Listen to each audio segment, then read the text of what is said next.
नमस्कार। ब्रेक के बाद एक बार फिर से स्वागत है आपका हमारे इनसाइड झारखंड न्यूज के बुलेटिन में। चलिए खबरों की शुरुआत करते हैं राजधानी रांची से। रांची जिले के इटकी थाना क्षेत्र अंतर्गत पलमा गांव में 27 जून को हुई हत्या की गुत्थी पुलिस ने सुलझा ली है। पुलिस ने मृतक उत्तम मलार की हत्या के आरोप में उसके रिश्तेदार दीपक मलार को गिरफ्तार किया है। घटना का कारण मोबाइल चार्जिंग को लेकर हुआ विवाद बताया गया है। वहीं पुलिस की जांच में सामने आया कि दीपक मलार जो नगड़ी थाना क्षेत्र के डोमटोली का निवासी है और मृतक का साड़ू का बेटा है। घटना के दिन उत्तम मलार के घर मोबाइल चार्ज करने आया था, तभी नशे में धुत उत्तम मलार ने उसका मोबाइल छीनने की कोशिश की, जिस पर दोनों में झगड़ा हो गया। इसी दौरान दीपक ने घर में रखे पत्थर के सिलवट से उसके सिर पर वार कर दिया, जिससे उत्तम मलार की मौके पर ही मौत हो गई। वहीं घटना की सूचना स्थानीय चौकीदार महेंद्र गोप द्वारा दिए जाने के बाद इटकी थाना में हत्या का मामला दर्ज किया गया।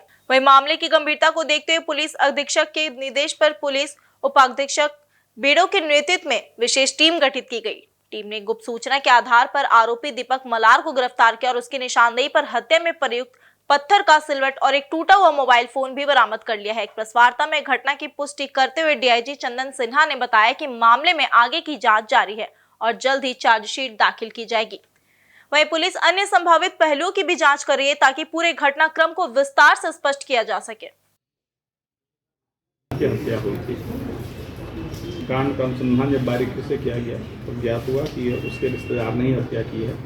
उसका रिश्तेदार दीपक मलार है। दीपक मलार जो है उत्तम मलार की जो पत्नी है वो दीपक की मौसी लगती है। हालांकि दोनों अलग अलग रहते हैं। उसका अपनी पत्नी से नहीं पड़ता है क्योंकि पहले से जो है उसकी पत्नी जो दीपक की मौसी थी ये अक्सर आता जाता था। उस दिन भी वो वहाँ पर कुछ मोबाइल रिचार्ज करने गया था। ये गुस्से में उसे डांटा और मारने दौड़ा तो रिवेंज में इसने जो है पत्थर के सिलबट्टा से उसे मार दिया जिससे उसकी मृत्यु हुई। मर्डर बहुत इंटेंशनल नहीं था, हीट ऑफ द मोमेंट पे इसने घटना कारित कर दिया जिससे उसकी मृत्यु हो गई। इसने अपने क्राइम को कन्फेस भी कर लिया। इधर राजधानी रांची के लोअर बाजार थाना क्षेत्र में एक महिला से हुई कैश स्क्रैचिंग की गुत्थी पुलिस ने सुलझा ली है। वारदात को अंजाम देने वाला आरोपी अब पुलिस की गिरफ्त में है। वही मामला संगीता कुमारी नाम की एक महिला से जुड़ा है जिसे दिन दहाड़े 50,000 रुपए नगद छीन लिए गए थे। महिला का पर्स छीनकर आरोपी मौके से फरार हो गया। वहीं पुलिस ने सीसीटीवी फुटेज की मदद से आरोपी की पहचान कर ली और छापेमारी कर आरोपी को गिरफ्तार कर लिया। उसके पास से 40,850 रुपए बरामद हुए हैं। वहीं पूछताछ में उसने बताया कि उसे नशे की लत है और कर्ज के बोझ से परेशान है, इसी वजह से उसने अपराध किया। आरोपी यश ने पूछताछ में अपराध कबूल कर लिया। पुलिस अब उससे बाकी रकम और अन्य संभावित मामलों में भी पूछताछ कर रही है। क्या है सर, क्या कुछ मामला सर एक की गिरफ्तारी? 19 जून को लोअर बाजार थाना क्षेत्र में पुंसा टोली है, वहाँ पर एक लेडी संगीता कुमारी इसके साथ एक बैग छीन लिया था जिस बैग में 50,000 रुपया था। वो बैंक से पैसे निकालते जा रहे थे तो अनुसंधान के दौरान सीसीटीवी फुटेज पुलिस ने देखा लेकिन उसमें कहीं कोई फॉलो करता नहीं दिखा। लेकिन तो बाद में जो है बहुत ही मेहनत करके लोअर बाजार थाना पर उसको डिटेक्ट किया और जो पकड़ा गया लड़का वो यश नायक नाम का है। उसने अपने क्राइम को कन्फेस भी किया है। बैग में 50,000 रुपया था जिसमें से 40,850 रुपये की रिकवरी भी हुई है। और जो मोटिव समझ में आया ये लड़का को गांजा पीने की आदत है, तो एक तो गांजा पीने में खर्च लगता था इसमें और दूसरा इसने अपने मोबाइल को गिरवी पर रख दिया था। जो गिरवी लेता है वो फिर पैसा बढ़ाकर देता है, तो उस चीज़ को रिकवरी करने के लिए भी इसको पैसे की ज़रूरत थी, इसलिए इसने इस क्राइम को किया है। ये इसका पहला क्राइम है जिस तरह से और इसने भविष्य में अच्छा व्यवहार करने का भी वादा किया। वो देखते हैं क्या होता है। इधर राजधानी रांची के जगन्नाथपुर में भगवान जगन्नाथ मंदिर परिसर में 9 दिनों का रथ मेला लगा है, जिसका समापन 6 जुलाई को घुरती मेले के साथ होगा। वहीं प्रभु जगन्नाथ, भाई बलभद्र और बहन सुभद्रा तीनों फिलहाल मौसी बाड़ी में हैं, जहां लोग उनका दर्शन कर रहे हैं। 9 दिनों तक मेला परिसर में विभिन्न तरह के मनोरंजन और दुकानें सजी है, जहाँ काफी संख्या में लोग पहुंच पूजा के साथ खरीदारी एवं अपना मनोरंजन कर रहे हैं। वहीं दूसरी तरफ झारखंड सरकार कला संस्कृति पर्यटन विभाग की तरफ से भी जगन्नाथ महोत्सव का आयोजन किया गया, जिसमें झारखंड के स्थानीय कलाकार अपनी प्रस्तुति दे रहे हैं।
इधर आगामी 3 जुलाई को रांची में रातू रोड एलिवेटेड रोड का उद्घाटन केंद्रीय परिवहन मंत्री नितिन गडकरी की उपस्थिति में किया जाएगा। इसके लिए तैयारियां पूरी कर ली गई है।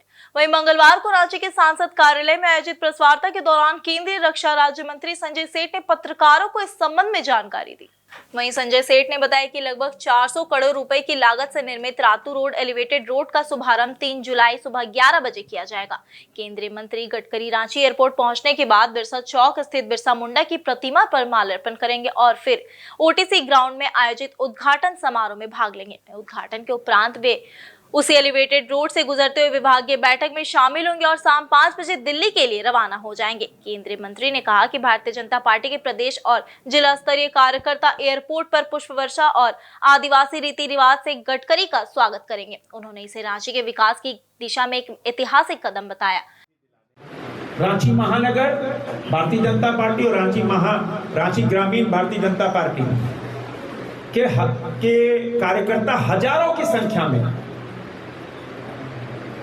भगवान बिरसा मुंडा विमानपत्तनम पे जुटेंगे, हजारों की संख्या में, और एक जुलूस के रूप में उनको भगवान बिरसा मुंडा की प्रतिमा तक लाएंगे। वहां उनका माल्यार्पण नितिन गडकरी भगवान बिरसा मुंडा पे करेंगे और फिर अरगोड़ा होते हुए, शाहजहां चौक होते हुए, हरबू रोड होते हुए, न्यू मार्केट से बाएं मुड़कर रातू रोड होते हुए फिर ओटीसी कंपाउंड में जाकर शुभ उद्घाटन में भाग लेंगे। माननीय नितिन गडकरी जी और सभी अन्य जनप्रतिनिधिगण फिर उसी नए फ्लाईओवर से चढ़कर वो फिर अपने रेडिसन होटल चले जाएंगे, जहां उनकी विभागीय बैठक है और शाम को 5 बजे दिल्ली रवाना हो जाएंगे। वहीं संवाददाता सम्मेलन में नगर निगम द्वारा बिजली बिल पर 5% टैक्स लगाने के फैसले पर संजय सेठ ने तीखी प्रतिक्रिया दी है। उन्होंने कहा कि जब बिजली आपूर्ति की हालात बदतर है और शहर में लगातार जल जमाव की समस्या बनी हुई है, ऐसे में जनता पर नया टैक्स थोपना अनुचित है। कि नगर निकायों में रहने वाले जिनके यहाँ बिजली है, जो बिजली बिल से कराह रहे हैं 2000, 4000, 5000, जिनका बिल पहले 200 रुपये आता था, अब 1000 रुपये आ रहा है, जिसका 1000 रुपये आता है उसका 4000 रुपये आ रहा है, और उस पर और कुठाराघात कि 5% नगर निगम टैक्स लगाएगा। क्या है भाई? तो देश में अनोखा प्रयोग हो रहा है। वहीं पूर्वी सिंहभूम जिले के चाकुलिया नगर पंचायत क्षेत्र में डकैती की एक सनसनीखेज वारदात सामने आई। वार्ड संख्या 9 में स्थित प्राप्ति ज्वेलर्स के मालिक अरुण नंदी उर्फ खोकर नंदी के घर पर बदमाशों ने धावा बोलकर करीब 1.5 किलो सोना और 50,000 रुपए नकद लूट लिए। लूट की कुल राशि करोड़ों रुपए में आंकी जा रही है। वहीं घटना रविवार रात करीब 8:30 बजे उस वक्त हुई जब अरुण नंदी अपनी दुकान बंद कर घर लौटे थे। तभी पहले से घात लगाए बैठे 2 हथियारबंद बदमाशों ने उन पर हमला कर दिया। एक ने उनकी गर्दन पर चाकू रखा जबकि दूसरे ने सीने पर पिस्तौल तान दी। इस दौरान बदमाशों ने पिस्टल के बट से उनके सिर और पैर पर प्रहार भी किया, जिससे वे गंभीर रूप से घायल हो गए। वहीं घटना की जानकारी मिलते ही चाकुलिया पुलिस सक्रिय हो गई और जाम्बोनी थाना क्षेत्र में छापेमारी कर एक डकैत को गिरफ्तार कर लिया गया। फिलहाल दूसरे आरोपी की तलाश जारी है और पुलिस संभावित ठिकानों पर लगातार छापेमारी कर रही है। वहीं वारदात के बाद से स्थानीय लोगों में भारी दहशत का माहौल है। लोग अपने घरों में असुरक्षित महसूस कर रहे हैं और सुरक्षा व्यवस्था पर सवाल भी उठा रहे हैं। वहीं स्थानीय प्रशासन ने लोगों से सतर्क रहने और किसी भी संदिग्ध व्यक्ति या गतिविधि की सूचना पुलिस को देने की अपील की है। पुलिस अधिकारियों का कहना है कि मामले की गंभीरता से जांच की जा रही है और जल्द ही दूसरे आरोपी की गिरफ्तारी भी कर ली जाएगी। वहीं घायल ज्वेलर अरुण नंदी का इलाज चल रहा है और उनकी स्थिति बेहतर बताई जा रही है। अधिकतर ज्वेलरी भी रिकवर हो गई है और उसमें जो लोग संलिप्त थे, 3 लोग सीसीटीवी फुटेज में नजर आ रहे हैं। उसमें से जो अभी सूचना मिली है कुछ देर पहले ही 2 व्यक्ति उसमें हम लोग गिरफ्तार कर चुके हैं और तीसरा व्यक्ति फरार है। उसके लिए हम लोग छापेमारी कर रहे हैं, जल्द ही वो भी पकड़ा जाएगा और इसमें बहुत त्वरित कार्रवाई की गई जमशेदपुर पुलिस द्वारा, जिसकी वजह से हम लोग को रिकवरी भी हुई है और जो आदमी संलिप्त थे वो भी गिरफ्तार है। गैंग कहाँ का है? गैंग एज सच इनका मतलब देखा जाए सब जमशेदपुर के ही रहने वाले लड़के हैं। एक बागेड़ा का लड़का था और एक लड़के और एक बिहार का लड़का है उसमें और एक लड़का मतलब शहर के ही तीनों के तीनों लड़के जो हैं शहर के। अभी जब वो तीसरा साथी पकड़ा जाएगा तो हम लोग और क्लैरिटी से बता पाएंगे कि मतलब इन लोग का और क्या प्रयास है। टोटल गोल्ड कितने का? दुकानदार तो अब जैसे आप ही लोग के अखबार के माध्यम से पता लग रहा है, अलग अलग जगह अलग अलग कोट किया जा रहा है, बट 1 CR प्लस था, ये तो हम कह सकते हैं। कितने से प्राप्त हुआ? 1 CR प्लस के प्राप्त हुए। सावित्रीबाई फूले किशोरी समृद्धि योजना के सफल क्रियान्वयन और किशोरियों को योजना से जोड़ने के उद्देश्य से सोमवार को गम्हरिया सीडीपीओ कार्यालय के सभागार में एक महत्वपूर्ण बैठक आयोजित की गई। वहीं बैठक की अध्यक्षता सीडीपीओ दुर्गेश नंदनी ने की। इस अवसर पर बड़ी संख्या में आंगनबाड़ी सेविकाएं, सहायिकाएं और पर्यवेक्षिकाएं उपस्थित रही। वहीं बैठक में सीडीपीओ दुर्गेश नंदनी ने योजना के सफल क्रियान्वयन को लेकर आंगनबाड़ी सेविकाओं को टारगेट किया। योजना के बारे में सीडीपीओ ने बताया कि इस योजना के अंतर्गत सरकार द्वारा कक्षा 8वीं और 9वीं में पढ़ने वाली छात्राओं को 2500, 10वीं से लेकर 12वीं तक में नामांकित छात्राओं को 5000 और 18 से 19 साल की लड़कियों को एक मुफ्त अनुदान के लिए 20,000 रुपए की सहयोग राशि दी जाएगी। इसके अलावा विद्यालयों में ई-विद्या वाहिनी के द्वारा छात्राओं को योजना से जोड़ते हुए उनकी जानकारी पोर्टल पर उपलब्ध कराई जाएगी। इसके बाद उन्हें योजना से संबंधित भुगतान भी किया जाएगा। सावित्रीबाई फूले किशोरी समृद्धि योजना का मुख्य उद्देश्य राज्य में महिला सशक्तिकरण और स्त्री शिक्षा को बढ़ावा देना सहित महिलाओं के सर्वांगीण विकास में सहयोग करना है। परियोजना स्तर पे सभी सेविकाओं की और महिला पर्यवेक्षिकाओं की यहाँ पे आज बैठक रखी है। यहाँ पे मुख्यमंत्री सावित्रीबाई किशोरी समृद्धि योजना के लिए जो हमारी 18 से 19 साल की बच्चियाँ हैं जिनका वोटर आईडी कार्ड बन गया है और जिनका वोटर आईडी कार्ड बनने के प्रोसेस में है, तो उन सभी को चिन्हित करते हुए उनका सावित्रीबाई फूले योजना से आच्छादित करने के लिए यहाँ पे आज हम लोगों ने बैठक बुलाया है, ताकि हमारी कोई भी किशोरी बालिका जो है इस योजना से वंचित ना हो और इस योजना का पूरा लाभ लें। और एक सेविकाओं को हम लोगों ने टारगेट किया है कि हर आंगनबाड़ी केंद्र में हर आंगनबाड़ी सेविका जो है 5-5 हमारी किशोरी बालिकाओं को जो 18 से 19 साल की है और उसके अलावा जो 8 से लेकर के 12वीं क्लास तक की जो बच्चियां हैं 8, 9, 10 और 11, 12, तो ये बच्चियां जो है स्कूल में जो पढ़ती हैं तो इन लोगों का ई-विद्या वाहिनी पोर्टल से स्कूल में ही उनकी एंट्री होगी। वहीं आज के बुलेटिन में सिर्फ इतना ही। कल मिलते हैं नए समाचारों को लेकर, तब तक के लिए देखते रहिए इनसाइड झारखंड न्यूज। धन्यवाद।